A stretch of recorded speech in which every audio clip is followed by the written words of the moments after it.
Alright, not much to see here, but that's sort of the idea. We've covered everything up. We gave it the beans, I guess, when it comes to leaving the electricity and water to be used for several days before I could actually get back here to put the board up and get the joints mudded. And so I would like to think that we're not going to have any problems with those systems. Nobody has heard or seen any problems, so I'm going to stop talking about it so I don't jinx myself. But essentially, that's the point at which you get the aesthetic, coverings out and start rocking and rolling with those. Obviously, we put half-inch gypboard or drywall back up here, which is what was on the ceiling. Fairly certain it was on the rest of the room, and so I hung up pieces here on my 2x4 patch and other framing extension here, or padding. Furring strips that were up, and over there it went right down on the old lath and plaster.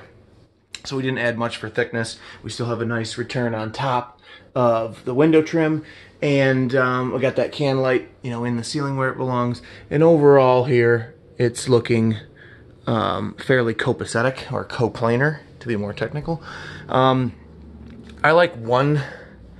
like to finish my drywall corners one side first, then the other with a 4 or 5 inch knife. And so I do have more floating to do on these butt joints. They're going to need a wider blend to knock that transition right down visually. But I got the top side of my inside corner the other day, and so I'm fairly happy with that. It's got a couple small areas that it's just so hard to work with the trowel and your elbow and everything. I'm not the best drywaller, but I'm not the worst, and I don't know that this is my best work. It's just so hard to work on top of these cabinets. It's just not the way that you normally drywall. You don't drywall around cupboards and cabinets, generally speaking. Of course you do when you renovate and you have to get in there, which is what this project is.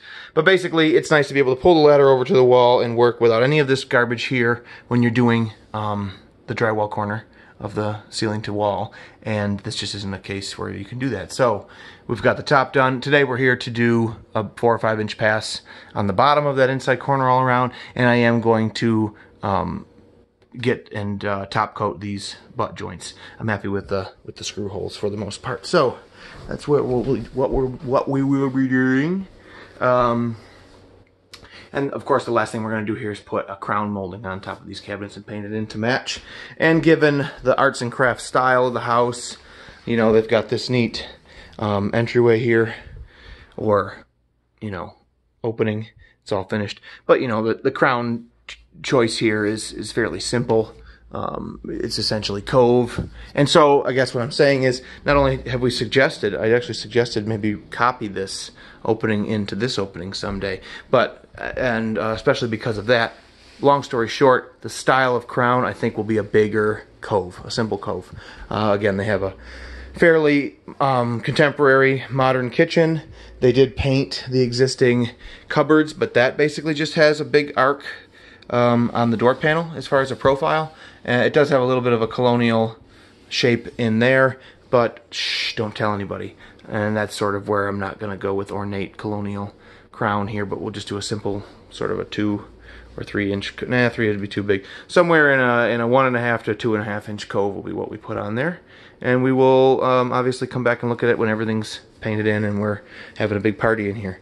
Or just enjoying the fact that the kitchen isn't torn apart anymore. Thanks for watching, and stay tuned for our final photos. We'll see you.